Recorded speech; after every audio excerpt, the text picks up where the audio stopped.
20 years ago, I was walking through these gates, ready to start a day at school taught by nuns. But things are a little bit quieter here now, after the decision was made in 2009 to close the school when the group of nuns who founded it decided to treble the rent. The 13-acre site off Towers Avenue that stretches all the way down into the Dean has a very long history and has a very firm place in the heart of the Jesmond community. The school, founded by French Catholic order the Sisters of Wisdom, was based on the site since 1912, but in 2008 the school announced it was no longer able to match the rise in rent, leaving the staff and 200 or so pupils to find alternative schools. The site was then bought by former Newcastle United owner Freddie Shepherd and his family-owned business Shepherd Offshore for £5 million. The site has stood empty since then, apart from being used for the filming of the BBC series Tracy Beaker. Now, after numerous public presentations and viewings of the plans, a formal planning application has finally been made to Newcastle City Council. These plans propose to create 60 dwellings, that's 28 houses and 32 apartments, as part of a multi-million-pound development set to be the North East's most expensive housing complex. The site includes Jesmond Towers, a Grade 2 star-listed Victorian Gothic mansion built by shipbuilder Charles Mitchell in 1869. The latter Jes site also falls into the conservation area of Jesmond Dean, which puts constraints on the development of the site, and Shepherd Offshore have been keen to stress that they are restoring the listed Jesmond Towers to its original form and that they have been working closely with English heritage. They have also employed the skills of Cyril Winskill to draw up a conservation plan. I spoke to him here at the Towers about the proposals last year. I think, the fact is that my client has had this site on the market. Since it was bought, it's never been taken off the market. So it's been available for purchase as a school. Nobody wants a school anymore. They don't want this school. I think the thing that's come across throughout all these exhibitions, worrying people the most, is to do with the car penetration. And the thing is, it's a 10-acre site, so it's actually been designed for very low density occupancy for an urban area in the city. But one of the problems we have presently, because I live about 200 yards that way, so I'm an inmate, it's in my backyard, although I'm not going to object to the scheme, but it's heavily overparked at the moment, through no fault of the owners of this site. And of course it's thought therefore that developing the extra units here will aggravate that penetration from that entry. Despite Shepherd Offshore proposing to restore the towers, the majority of other existing buildings on the site, including the convent and the chapel, are considered to be of little importance and will be demolished under the proposals. There are also plans to build new properties on the west of the site, including 5 or 6 bedroom houses on the playing field, as well as 4 apartment blocks that range up to 5 stories high. These have been designed by P&HS architects. Roland Holmes-Smith is heading up the design. Here's what he had to say when I spoke to him last year. My practice has been working here for about 2 years now, looking at the western site, and I think it's a really challenging site for the local community, because ever since the school closed there's been enormous uncertainty as to what would happen here, and that's not been helped by the economic circumstances, because it's made it really difficult to find other users. So I think one of the really good things that is evolving is that Shepherd Offshore now have managed to bring the whole site back together again and commit to the idea of it staying in entirely residential use. And I think not only does that take away a lot of fear of what might otherwise happen here, but it also means it's a use that's likely to endure. I mean, the other thing that's really surprised us is there's some people who've been along the last exhibitions and now who are genuinely upset about things changing on the site. They live immediately next door and they've enjoyed open views outside, and your heart goes out to them, because it is a lovely place to live. But unfortunately, some things have got to change. But the other thing that's been really surprising is how positive people have been. Even when they've had something to say against it, they've tended to come up with suggestions, and that's been really good. I think the other issue other than parking has been the extent to which there'll be public access to the site, and that's difficult.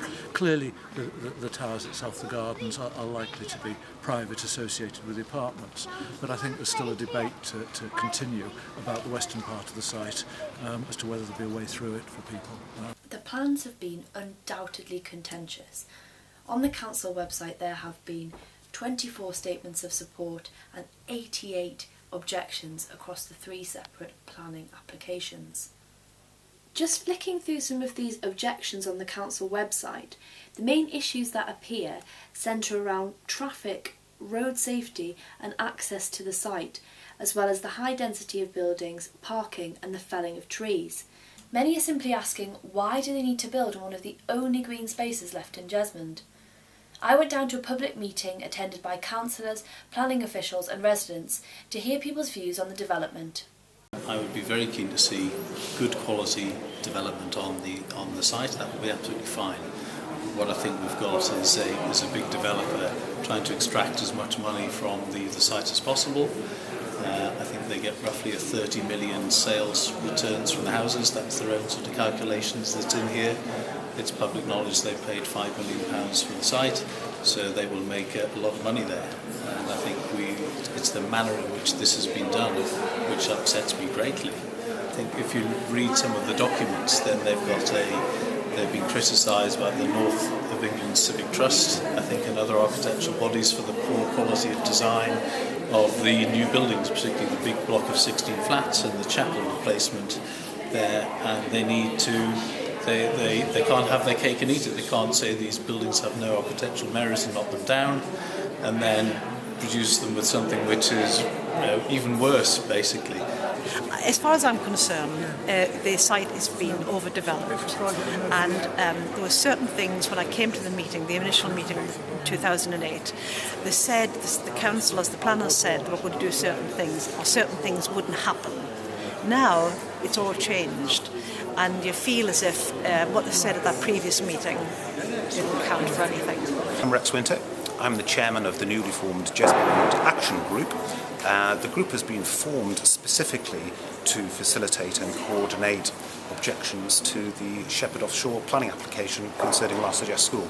One of the comments I made to the meeting was that this is a Grade 2 star listed building within the Jesmond Conservation Area. 60 houses and 10 apartments in the towers is entirely unacceptable. The acceptable figure is 0.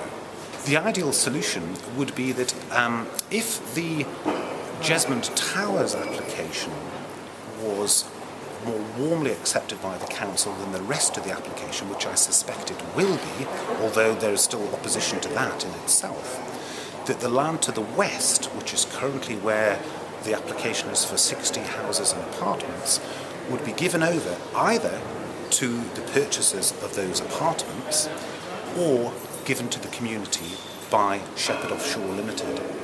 I think Shepherd Offshore Limited could do themselves huge favours in the same way as Armstrong did with Jesmond Dean itself, by turning over the property back to the community. There's a huge lack of green space in Jesmond. There isn't a swing or a rounder to be had within about 2 square miles of here for children to play on. The public meeting was held here at St George's Church on Monday night, and residents heard that the case that Shepherd Offshore are putting forward for building the new houses on the site is so that enough revenue can be generated to pay for the preservation of the towers. Now that is set to be a very expensive job, with the installation of a whole new roof and the removal of asbestos, as well as the restoration of a picture gallery. It was also revealed at that meeting that because of those costs, Shepherd Offshore can no longer afford to pay the council the sum of money that is required to develop social housing elsewhere in the city when no provision has been made for it within their own development. However, we understand that Shepherd Offshore do have the funds to offer £75,000 for the improvement of sports facilities at Paddy Freeman's site. Sports England are still to confirm the details on that offer. So is this just another new build estate in an area that has no need for it at all? Or is it an exciting new project that will bring 250 jobs to the area, breathe life back into a beautiful old building and restore an estate back to its former glory? A resident at the meeting on Monday night claimed that one of the Shepherd Offshore team at the previous showing of the plans allegedly said that it would be a personal tragedy should the development go ahead. Now, Shepherd Offshore have denied making those comments. So the council now have the tough decision of considering the plans and are set to make a decision by either March or April. Now, in that time, of course, Shepherd Offshore can make alterations to the plans, but given the reception at Monday night's meeting, they certainly have their work cut out if they are to win over the residents of Jesmond. Sophie Borkham, Jesmond local.